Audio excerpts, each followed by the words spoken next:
राजस्थान में खेमेबाजी कांग्रेस भाजपा के लिए क्यों बनी सिरदर्द? राजनीतिक फैसले लेने में सबसे ज्यादा स्लो कौन? क्यों बीजेपी नहीं चुन पा रही है नेता प्रतिपक्ष?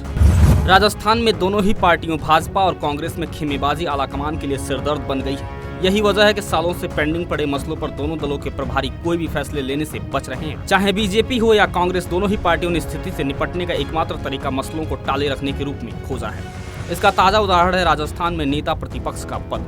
राजस्थान के पूर्व नेता प्रतिपक्ष गुलाब चंद कटारिया को 11 फरवरी को राज्यपाल नियुक्त कर दिया गया था। इसके बाद 20 दिन से ज्यादा का समय बीत जाने के बावजूद भी बीजेपी नेता प्रतिपक्ष नहीं चुन सकी है। ये तो ताजा उदाहरण, मगर पिछले कुछ वर्षों में दोनों ही पार्टियों में कुछ ऐसा ही ट्रेंड दिखाई पड़ता है।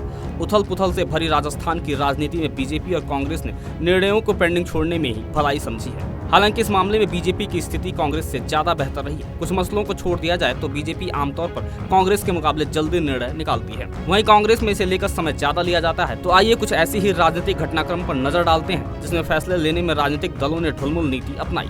जून 2020 में जब सचिन पायलट अपने समर्थक विधायकों के साथ मानेसर चले गए थे, तब कांग्रेस ने पूरी कार्यकारिणी को भंग कर दिया था। उसके बाद से 2.5 साल से ज्यादा का समय बीत गया। लगभग 32 महीनों बाद भी कांग्रेस अपनी पूरी कार्यकारिणी नहीं बना पाई है। पिछले 2 महीनों में कांग्रेस ने ब्लॉक अध्यक्ष जरूर नियुक्त किए, मगर जिला अध्यक्ष अब भी नियुक्त नहीं हो पाए हैं। वो अभी तब जब पिछले साल मई में उदयपुर में हुए चिंतन शिविर में 90 से 180 दिनों के बीच तमाम राजनीतिक पदों को भरने का संकल्प लिया गया था। उसके बावजूद बगैर जिला अध्यक्षों के ही भारत जोड़ो यात्रा, हाथ से हाथ जोड़ो कार्यक्रम, राज्यसभा चुनाव, पंचायत चुनाव, निकाय चुनाव जैसे बड़े कार्यक्रम हो गए हैं। वहीं राजस्थान में कांग्रेस के लिए सबसे बड़ा निर्णय नेतृत्व बदलने को लेकर है। यहाँ भी कांग्रेस 2.5 साल से ज्यादा का समय बीत जाने के बावजूद यह तक निर्णय नहीं कर पाई है कि 2023 विधानसभा चुनाव तक सीएम अशोक गहलोत ही रहेंगे या सचिन पायलट किसी अन्य नेता को सीएम फेस बनाया जाएगा। अशोक गहलोत के कांग्रेस के राष्ट्रीय अध्यक्ष बनने की सूचनाएं आने के बाद से माना जा रहा था कि पायलट को राजस्थान का सीएम बना दिया जाएगा, मगर 25 सितंबर को हुए विधायकों के इस्तीफा प्रकरण ने सब कुछ बदल दिया। उस घटनाक्रम को भी बीते 5 महीने से ज्यादा हो गया है, मगर ना तो कांग्रेस हाईकमान यह क्लियर कर पाया है कि गहलोत ही सीएम रहेंगे, ना ही पायलट या अन्य किसी नेता को सीएम बनाया जाएगा।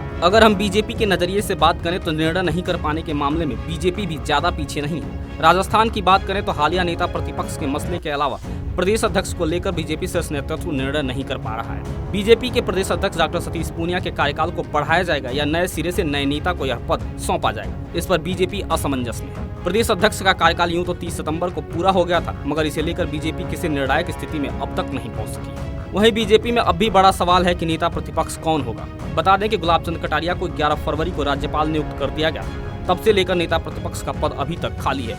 बीजेपी नेताओं और सियासी जानकारों का साफ तौर पर कहना है कि पार्टी इस पद पर शीघ्र नियुक्ति के मूड में बिल्कुल भी नहीं है। इसकी वजह भी बिल्कुल साफ है। चुनावी साल में किसी भी किस्म की खेमेबाजी से बचने के लिए बीजेपी कोई निर्णय नहीं करना चाहती है। ब्यूरो रिपोर्ट, सच पे धड़क।